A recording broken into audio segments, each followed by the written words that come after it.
Sa mga maiinit na balita ngayong tanghali, Vice President Sara Duterte binigyan diin ang kanyang personal na pananaw ukol sa pagpapatawad. Ilang kongresista binatikos ang pahayag ni VP Sara na di siya magpapatawad. Philippine National Police handang magbigay ng investigative assistance kaugnay ng paglabas ng bansa ni Attorney Harry Roque.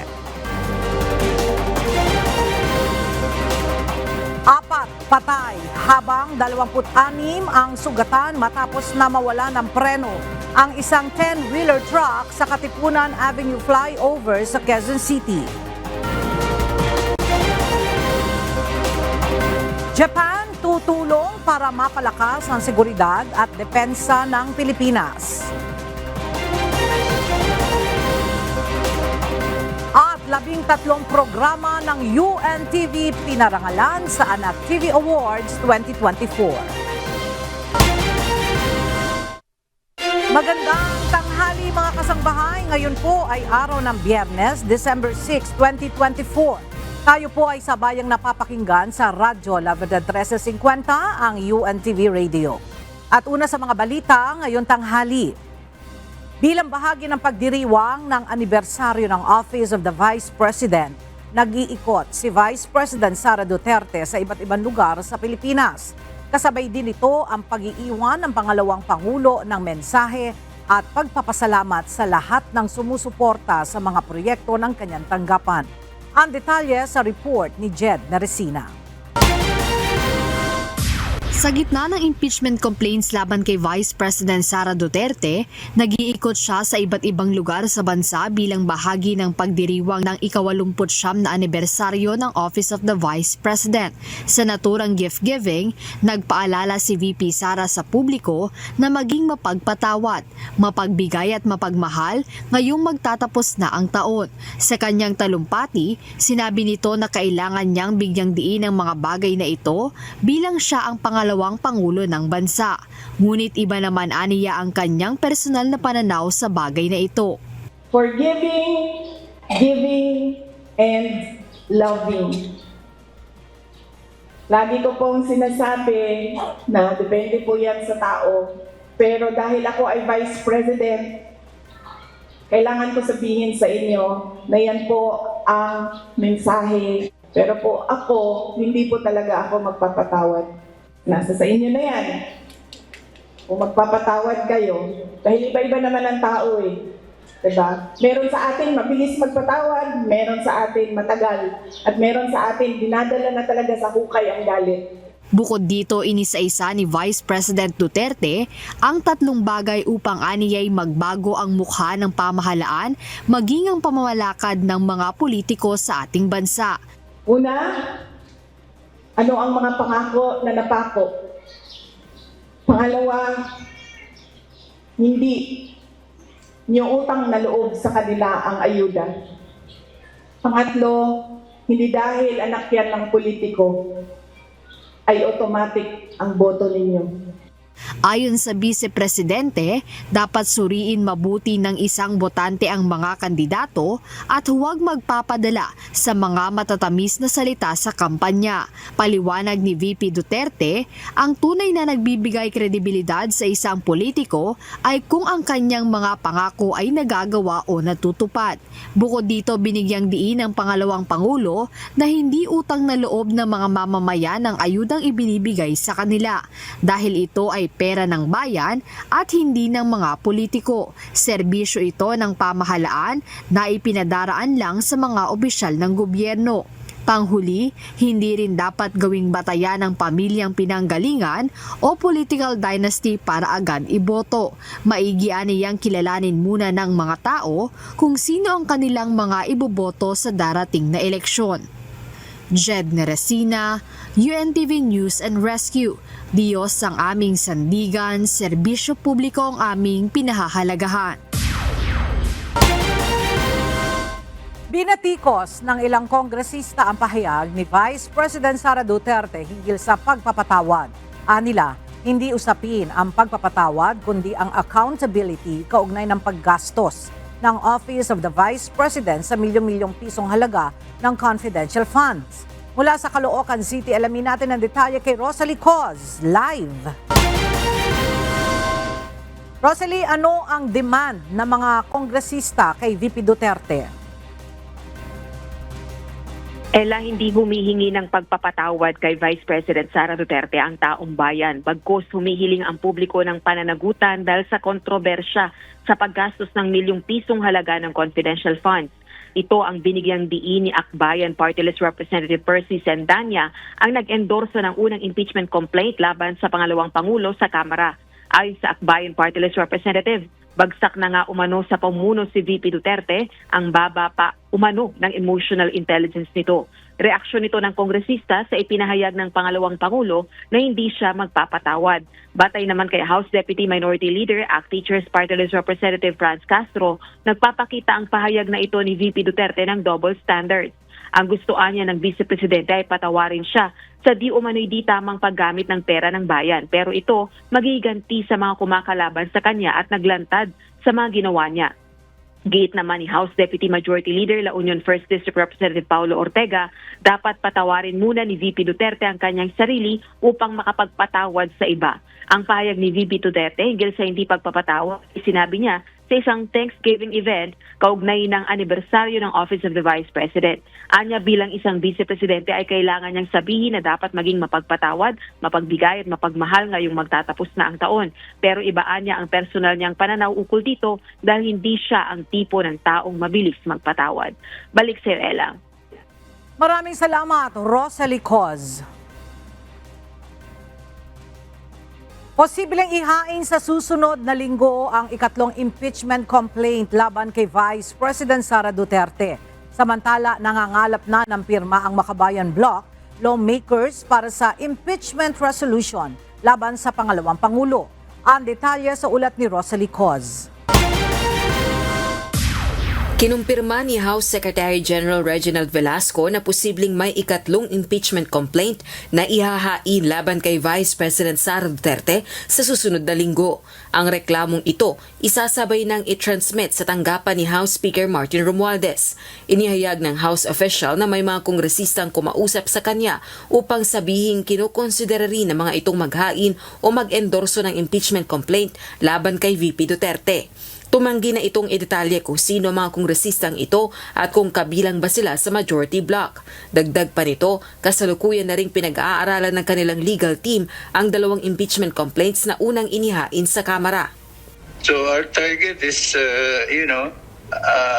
as soon as next week, we will try to transmit to the office of the Speaker. Kasi ayaw nating mahirapan yung office nila na i-evaluate na naman kung tama, di ba? So bago natin i-transmit sa Office of the Speaker, kailangan kumpleto yung mga papeles Oras na maihain ang ikatlong impeachment complaint, isasabay na nila itong i-transmit sa tanggapan ni Speaker Romualdez. Kami lang ang nag-decide, ako lang nag-decide na in fairness naman, let's respect yung mga congressman na iba who have other about the impeachment complaint. So, yun, maghintay lang tayo next week kung itutuloy. Sa December 18, 2024, ang huling araw ng sesyon sa plenaryo ng Kamara bago mag-break para sa December holiday season. Samantala, nagsimula ng kumilos ang Makabayan Bloc upang maabot ang kinakailangang 1/3 ng pirma ng House members para sa resolution of impeachment laban kay VP Duterte. Araw ng Miyerkules, December 3, nang i-endorso ng Makabayan Bloc lawmakers ang ikalawang impeachment complaint na ang ground ay betrayal of public trust o pagtataksil sa tiwala ng taong bayan. Dahil ito sa matinding pag-abuso umano sa discretionary powers ng Vice Presidente sa paggastos ng nasa 612 million pesos na halaga ng confidential funds mula 2022 hanggang 2023. Kung ihahain ang isang impeachment complaint ng hindi bababa sa 1/3 ng lahat ng miyembro ng House of Representatives, maaari na itong i-endorso ng diretsyo ng House Plenary sa Senado batay sa saligang batas at sa House Rules kaugnay ng impeachment. Patungkol naman sa fellowship ng nasa 200 kongresista kay Pangulong Ferdinand Bongbong Marcos Jr. sa Malacanang Miyerkules ng gabi December 4, iginiit ni na House Deputy Majority Leader Paulo Ortega at House Secretary General Velasco na walang napag-usapan kaugnay ng impeachment complaints laban kay BP Duterte. Iprenesenta sa Pangulo ang isang manifesto ng suporta ng Kamara sa gitna ng banta ng destabilisasyon laban sa pamahalaan.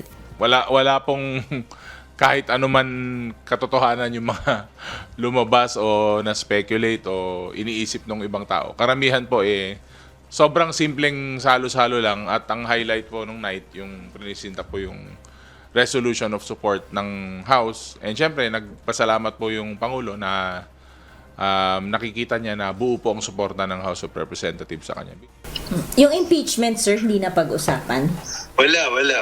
Hindi, walang napag-usapan tungkol doon. Binigyang diin naman ni Deputy Majority Leader Ortega na show of support para kay PBBM ang pagpunta sa Malacanang ng mga kongresista. Rosa Licoz, UNTV News and Rescue. Diyos ang aming sandigan, serbisyo publiko ang aming pinahahalagahan. Hindi makumpirma ni Senate President Francis Chis Escudero kung matatapos nila ang magiging pagdinig sa impeachment complaint laban kay Vice President Sara Duterte kung sakaling umakyat ito sa mataas na kapulungan ng Kongreso bago ang halalan sa susunod na taon.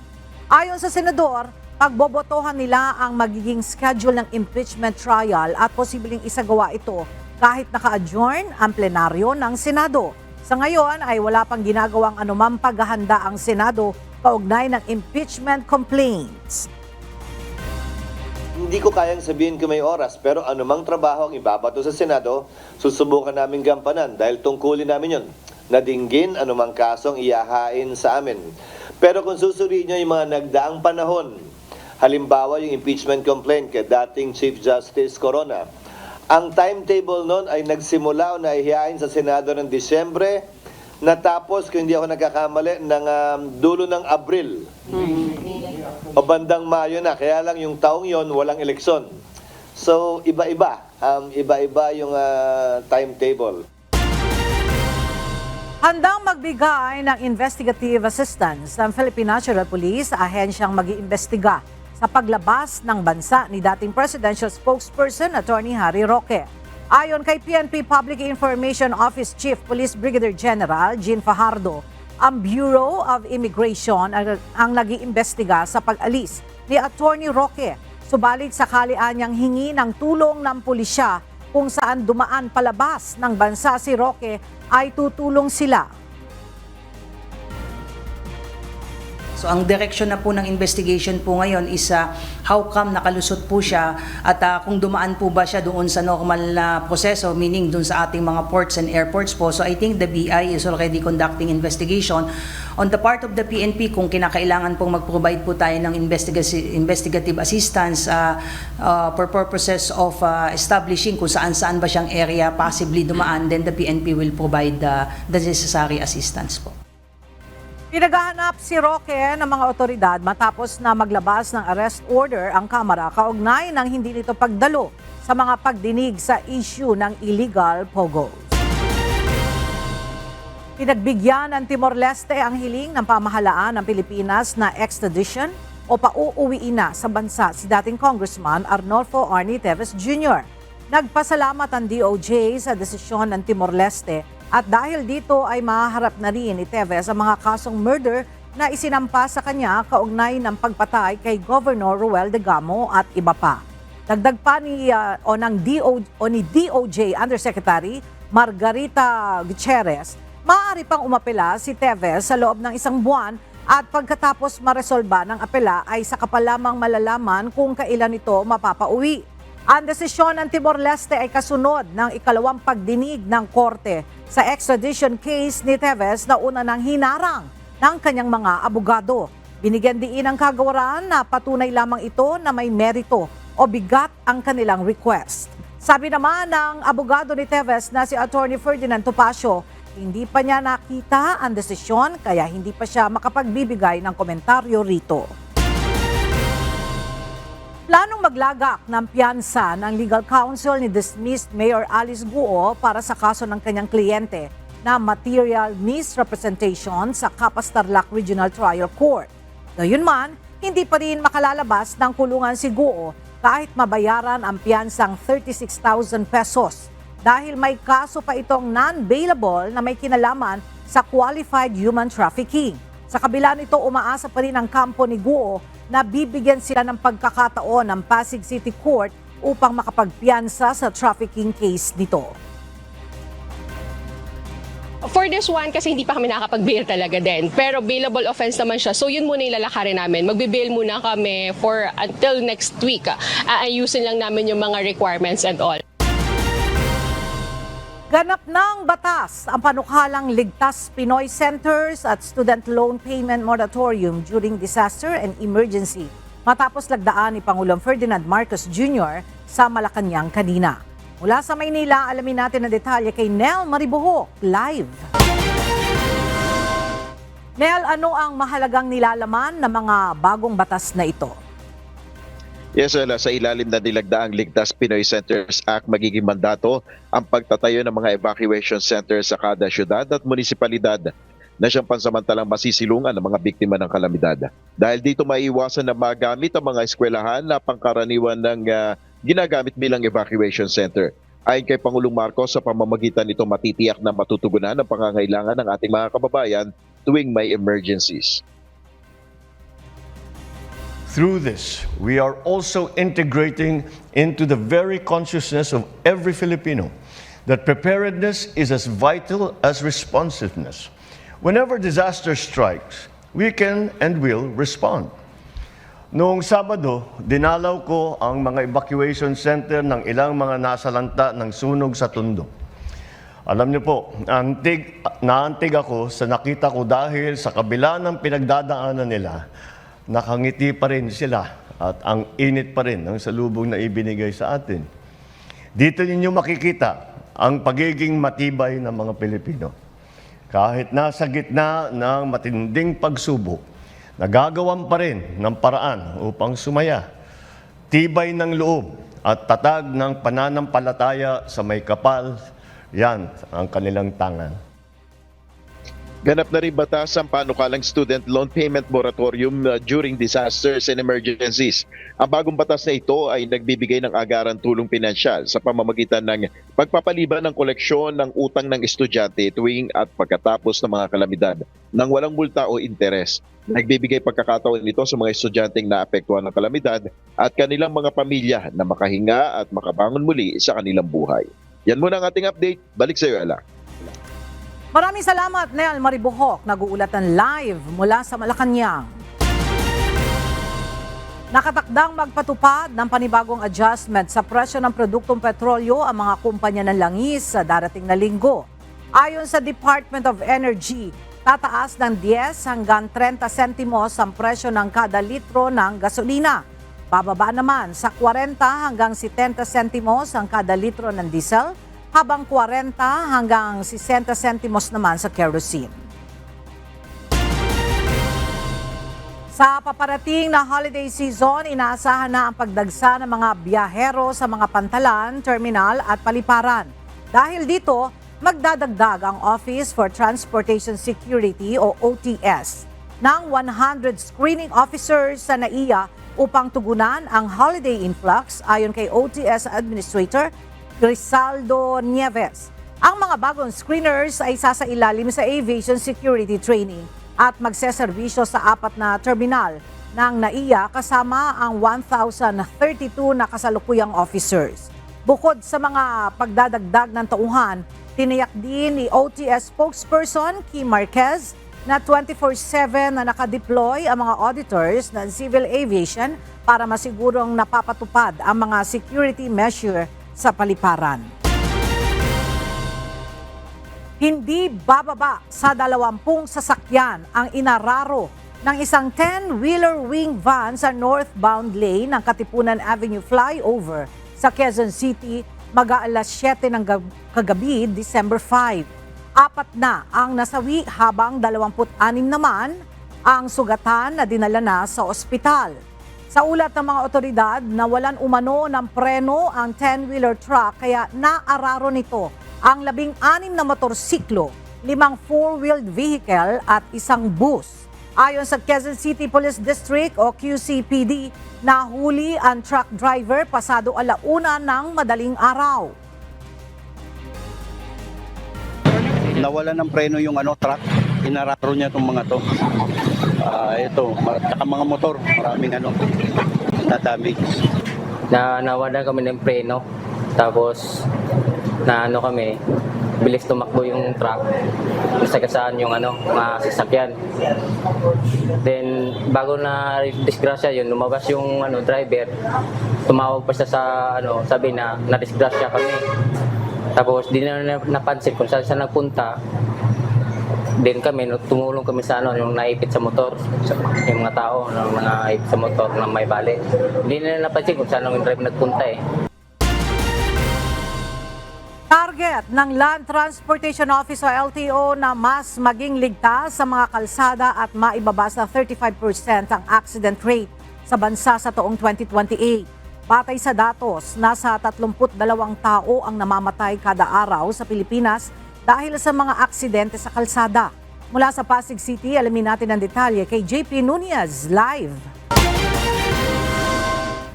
JP, ano ang gagawin ng LTO para mapababa ang accident rate sa bansa? Ella, ayon sa Land Transportation Office o LTO, ima-maximize nila yung pagpapakalat ng impormasyon ukol sa mga regulasyon sa trapiko sa social media. Ito nila yung pinaka-practical na approach na pwede nilang gawin para maabot ang mas maraming mga Pilipino. Makikipag-ugnayan din nila sila sa mga local government units o LGU. Gayon din sa Metropolitan Manila Development Authority o MMDA at sa Philippine National Police o PNP. Ang layunin nila ay makapagbuo ng mga polisiya para sa mas striktong pagpapatupad ng mga traffic regulations. Ayon nga sa LTO, ang target nila ay maibaba sa 35% ang accident rate sa bansa sa taong 2028. Ayon sa pahayag ni LTO Chief Assistant Secretary Vigor Mendoza II, mabigat ang epekto ng mga road accident dahil meron itong malaking epekto sa mga pamilyang naiiwan ng mga nagiging biktima. Sa datos na binanggit ng LTO mula sa World Health Organization o WHO, nasa 1.3 million ang natao ang namamatay dahil sa mga aksidente sa kalsada. Sa Pilipinas, umaabot ng 32 tao kada araw ang nasasawi dahil sa aksidente. Ayon sa LTO, nasimulan na ang hakbang para sa kampanya sa road safety sa naging implementasyon ng Public Transport Modernization Program o PTMP. Gayon din ang paglalagay ng EDSA Busway, Greenways Project at iba pang active transport project ng Department of Transportation o DOTR. Yan muna ang ating latest live. Balik sa'yo, Ella. Maraming salamat, JP Nunez live mula sa Pasig City. Patuloy na palalakasin ng administrasyon ni Pangulong Ferdinand Marcos Jr. ang sektor ng agrikultura. Katunayan nito, tinatapos na ng pamahalaan ang mga flood mitigation projects sa Mindanao upang maiwasan ang pagkasira ng mga pananim dulot ng sunod-sunod na bagyo. Ayon sa Pangulo, malapit na rin matapos ang flood control structures sa Bagakay Creek at Badtasan River na pakikinabangan ng mga magsasaka sa Alabel at Kiamba, Sarangani. Patuloy ring pinag-aaralan ng pamahalaan ang mga hakbang upang gawing moderno ang sektor ng agrikultura at mapabuti ang kalagayan ng mga magsasaka. Tunay ngang napakaganda ng Sarangani mula sa inyong mga likas na yaman hanggang sa inyong masaganang agrikultura. Patuloy pa natin itong iniingatan at pinapatatag dahil napapadalas ang bagyo sa ating bansa, bunsod ng tinatawag na climate change o pagbabago ng ating klima. Nilagdaan ni Pangulong Ferdinand Marcos Jr. ang EO number 78 para sa pagbuo ng Office of the Presidential Advisor for Marawi Rehabilitation and Development. Ito ang mga ngasiwa sa mga programa at proyekto para sa rehabilitasyon ng Marawi City at karatig lugar kapalit ng Task Force Bangon Marawi na natapos ang operasyon noong 2023. Hanggang ngayon, nasa 16,000 pamilya ang hindi pa nakababalik sa kanilang mga tahanan 7 taon matapos ang gyera sa Marawi.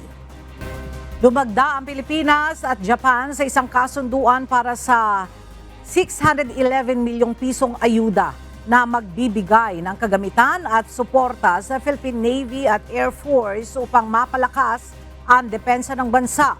Ayon sa kasunduan, magbibigay ang Japan sa Philippine Navy ng mga rigid-hulled inflatable boat, coastal radar systems, automatic identification system at air surveillance radar system para mapabuti ang maritime at air surveillance ng Pilipinas. Itinuturing ng Japanese Embassy na mahalaga ang proyektong ito sa pagpapalakas ng regional security at ugnayan ng Pilipinas at Japan na magpapatibay sa kanilang strategic partnership. Sinagot na ng mga personalidad tulad ni Attorney Israelito Torion at ilang SMNI hosts ang reklamong sedition na inihain ni PNP CIDG Chief Police Brigadier Nicolas Torre III. Nag-ugat ang reklamo sa pagsisilbi ng arrest warrant laban kay Apollo Kibuloy. Narito ang report ni Dante Amento.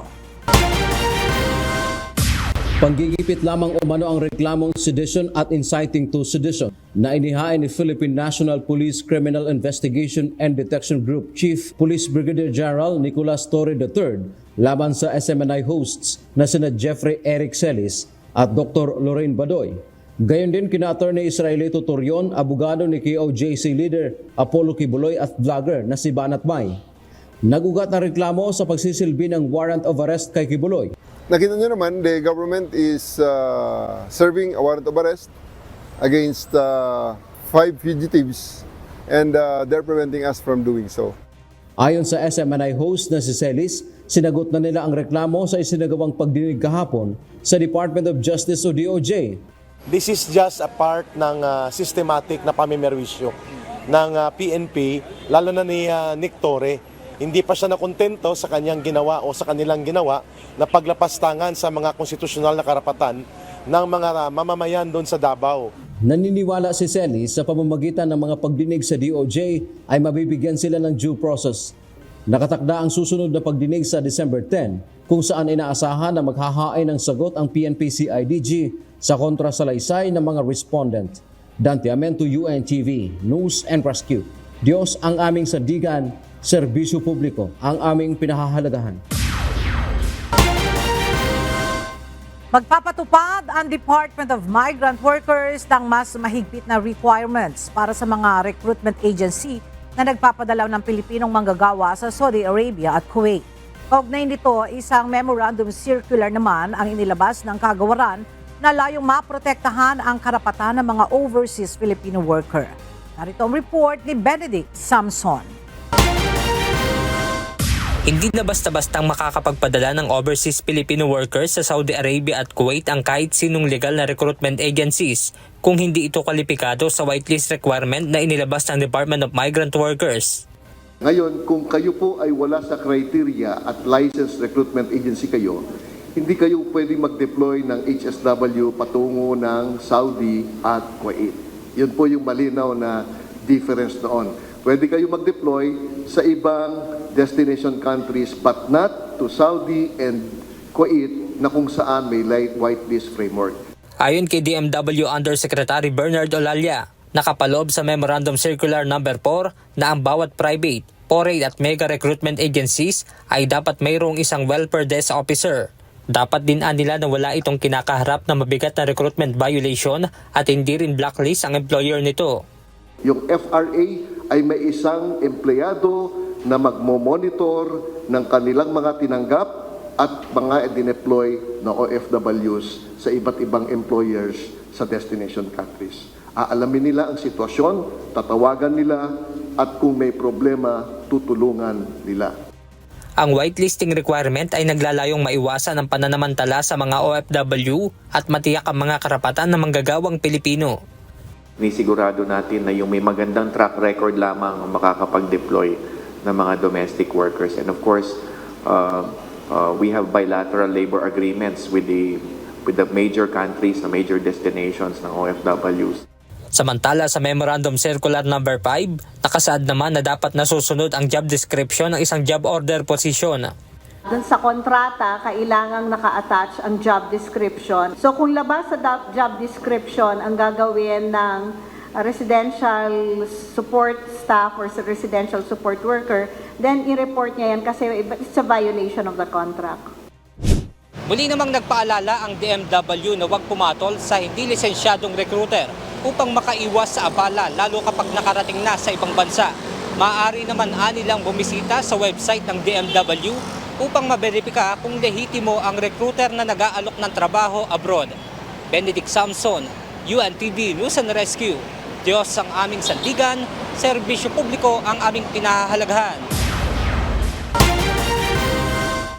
Umabot na sa mahigit 8 milyon ang bilang ng Fake Person with Disability o PWD Identification Card ayon sa pagtaya ni Senador Sherwin Gatchalian. 5 beses ang dami nito kumpara sa nasa 1.9 million na rehistradong PWD batay sa tala ng National Council on Disability Affairs o NCDA. Para sa detalye may live report si Asher Cadapan Jr. Asher, ano ang nakikitang dahilan ng Senado sa pagdami ng mga pekeng PWD ID card? Laki ang diskwento na nakukuha ng mga may hawak ng identification card para sa person with disability o PWD. Ayon kay Senator Sherwin Gatchalian, ito ang isa sa dahilan kung bakit marami ang namimeke, nagbebenta at nag-aabuso kaugnay nito.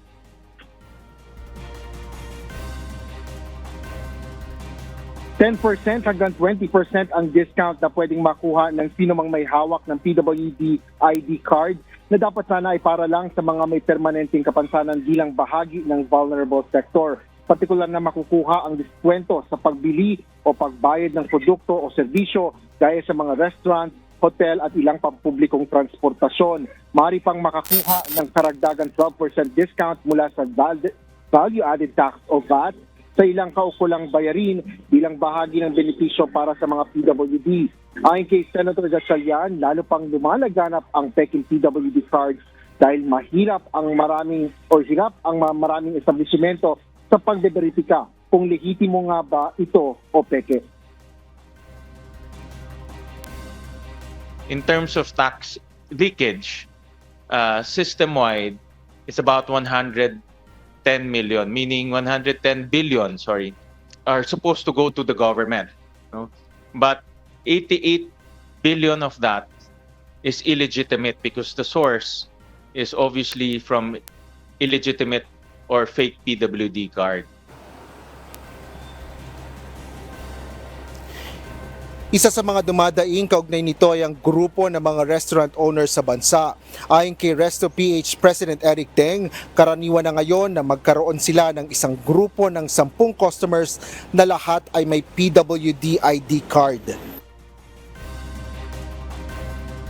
Currently, we have detected a lot of fake PWD cards, which is an obviously easy way to detect for most cases. We've had pilots who would give PWD cards for visual disability. In other words, they are legally blind pilot. We've had cases where husband and wife have the same serial number with their PWD card and they claim it's a conjugal disability. We've had a lot of amusing stories that later on it becomes less funny because they're claiming so much discount. Inihayag ni Senador Gatchalian na nabibili lang online ang mga peking PWD card, maging ang booklet na ginagamit kasama nito dahilan ng pag-abuso sa sistema. Paliwanag ng mambabatas, ang paggamit ng peking PWD card ay nagdudulot ng negatibong epekto sa pangongolekta ng buwis ng gobyerno.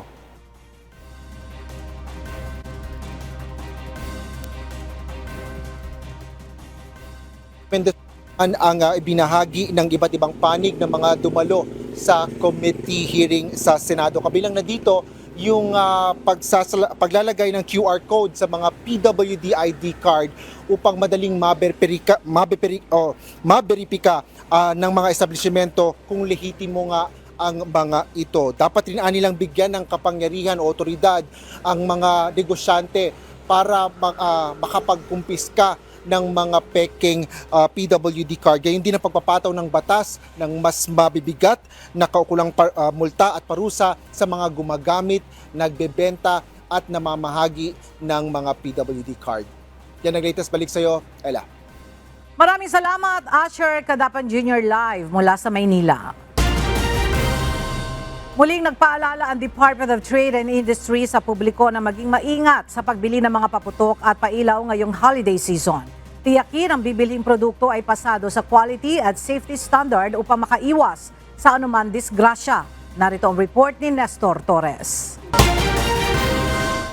Inaasahan na ng Department of Trade and Industry na bago pa dumating ang holiday season ay posibleng maging talamak ang bentahan ng illegal at smuggle na paputok at pailaw sa probinsya ng Bulacan. Nangyayari pagka December o mga last quarter kasi doon na lang na-check kung lumalaganap na yung mga illegal nasa merkado na. I-check mo yung manufacturers, okay sila. Pagdating na sa bentahan, ayan, doon na po nakikita. Ayon sa record ng DTI Bulacan, 15 manufacturer pa lang ang rehistrado na accredited ng Philippine Standard ang kanilang produkto. Sa ngayon po, as of October 28, 2024, mayroon pong 15 na licensed manufacturers at 13 po dito ay dito po sa Bulacan. Kaya po, yan pong mga lisensyadong produkto po na yan po i-check natin sa pamilihan o sa mga retailers, sa mga major trading areas po ng paputok. Meron po tayong mga enforcement team, pumupunta po diyan. Meron pong provincial at meron din pong national team na nag-inspect, nag-monitor po yan. Chine-check po kung para po masiguro na yung po bang mga ibinebenta ng mga retailers natin ay yun lamang mga lisensyado. Pakiusap naman ng presidente ng Philippine Pyrotechnics and Manufacturer and Dealers Association, huwag lang sana puro Bulacan ang inspeksyonin.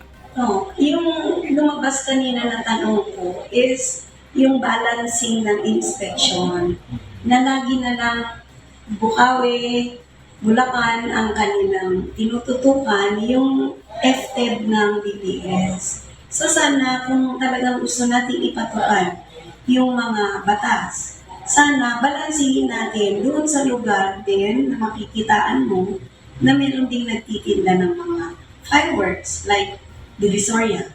Di po ba? May mga areas din naman doon na nakikita ninyo. So, ini-inspection din ba na kagaya ng ginagawa sa amin? May kinasuhan din po ba sila doon? Kagaya ng ginawa dito sa amin? Yun lang naman po, para hindi naman laging itong mga nag-lisensya.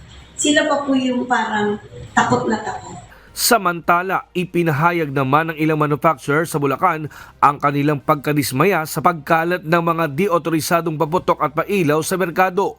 Binigyang diin nila ang kahalagahan ng pagsunod sa proseso at nag-alok na rin sila ng maaaring itulong upang makapag-produce ng quality products. Willing kaming magturo sa mga ibang manufacturers para itaas ang kanilang quality standards, at be able to pass the product standard na sinasabi natin na test ng Bureau of Product Standards under the DTI. So, willing naman kami mag-share.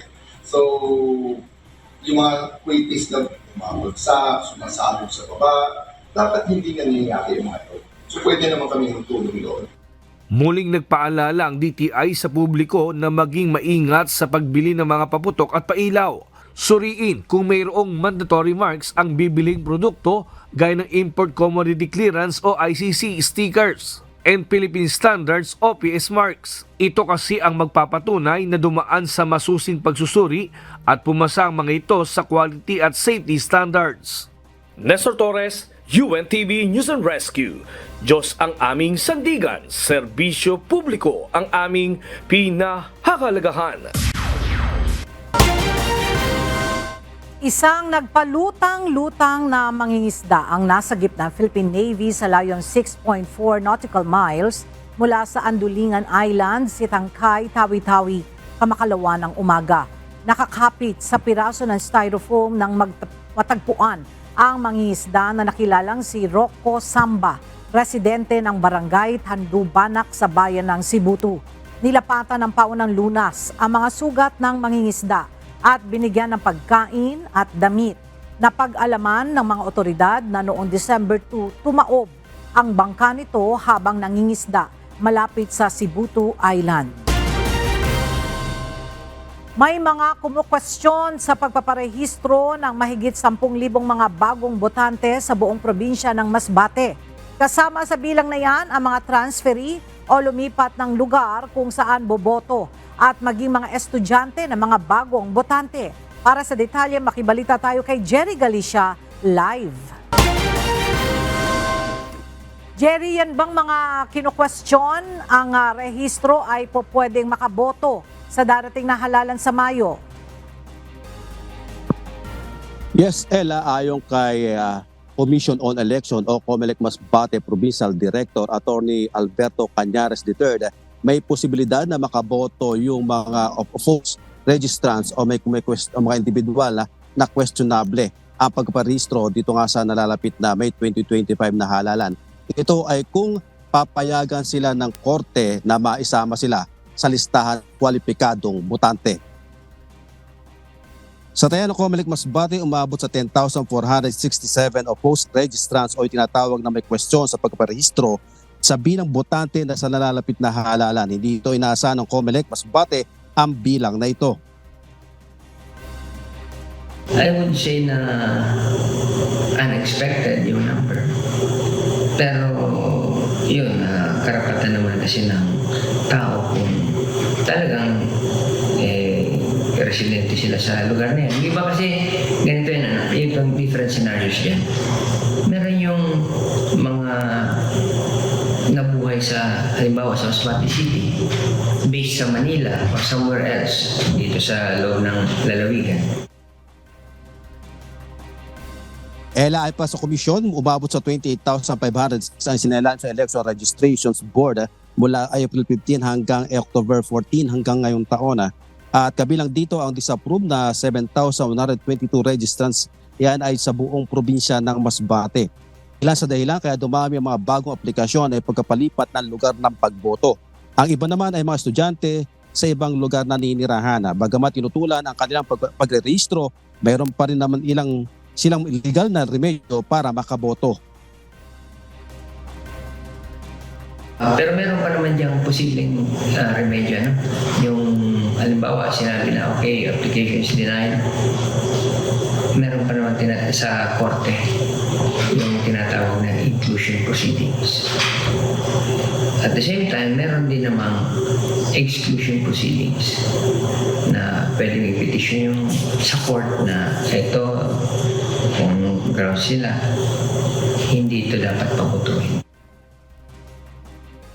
Ela, sa ngayon wala pang impormasyon ng COMELEC Masbate kung may naghain na ng inclusion at exclusion proceedings sa korte dito sa lalawigan. Yan ang balita, balik sa iyo, Ela. Maraming salamat, Jerry Galicia live na nag-uulat mula sa Masbate City. Puspusan ngayon ang isinasagawang river dredging at widening project ng Department of Public Works and Highways at ng local government unit para makontrol ang problema sa baha sa Bulacan. Mula sa Balolos, Bulacan, makibalita tayo kay Nestor Torres live. Nestor, gaano kalawak ang sakop ng nasabing river dredging at widening project dyan sa Bulacan? Ela, magandang tanghali. Tuloy-tuloy nga na nagsasagawa ngayon sa iba't ibang mga bayan at syudad sa probinsya ng Bulacan ng river dredging, pagpapalawak ng mga ilog at slope protection. Ito ay isang paraan sa isang banda ay makatutulong para maibsan ang problema sa baha sa probinsya.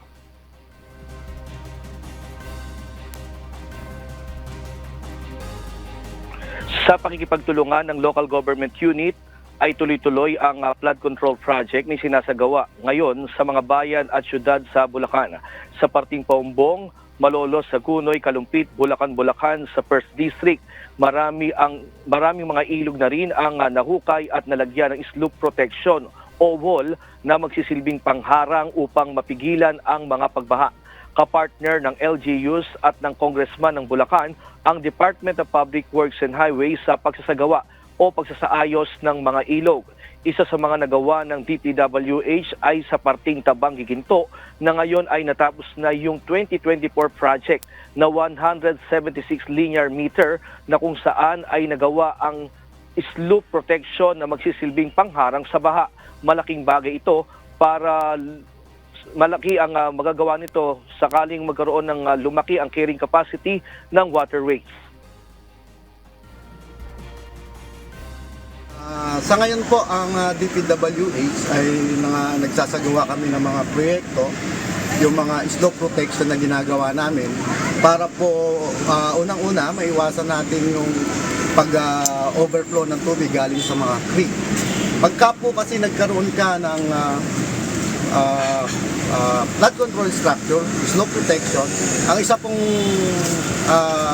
nagiging resulta niyan ay pinalalaki natin ang carrying capacity ng ating mga waterways. At isa pa po, pagka meron tayong mga slope protection na kumpleto, ang velocity ng tubig natin ay bumibilis. Samantala, continuous pa rin ang dredging, slope protection at widening kasabay ng paglalagay ng pumping station sa mga strategic na lugar. Samantala, ayon sa DPWH, ongoing na rin ang procurements o pagkalap nila ng DPWH ng dredging equipment, kabilang na nga itong excavator na kailangan talaga sa paglilinis at paghukay sa mga tributaries waterways. At yan, munting latest live mula dito sa Bulacan. Balik sa'yo. Ella? Maraming salamat, Nestor Torres.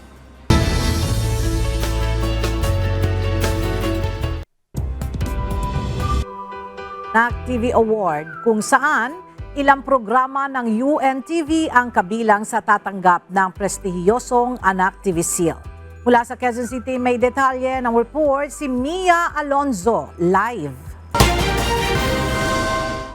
Mia, ilang programa ng UNTV ang tatanggap ng Anak TV Seal ngayong taon?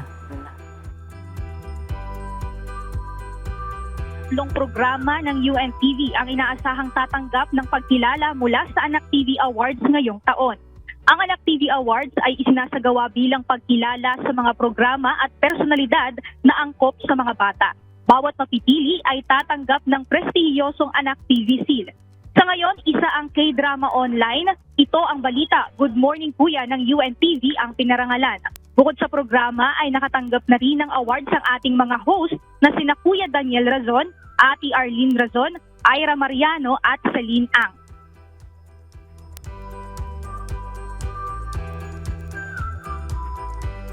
Napansin namin, napakahalaga ang role ng mga bata.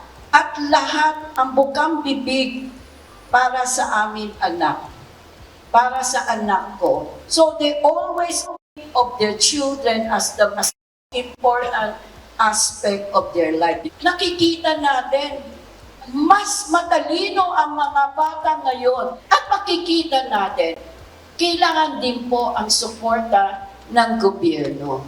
It cannot just be a private sector who's doing it, but the government has to do their share also. Kailangan magtulungan tayo.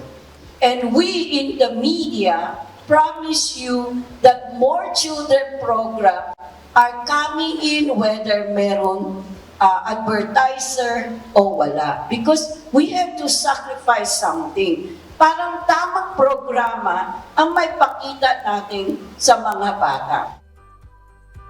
Ayon kay Anak TV President Miss Elvira Yapko, ipagpapatuloy ng Anak TV ang pakikipagtulungan sa mga kawani ng media upang makapag-produce ng mga child-friendly program sa kapakanan ng mga bata at masiguro ang dekalidad na programa para sa kanila.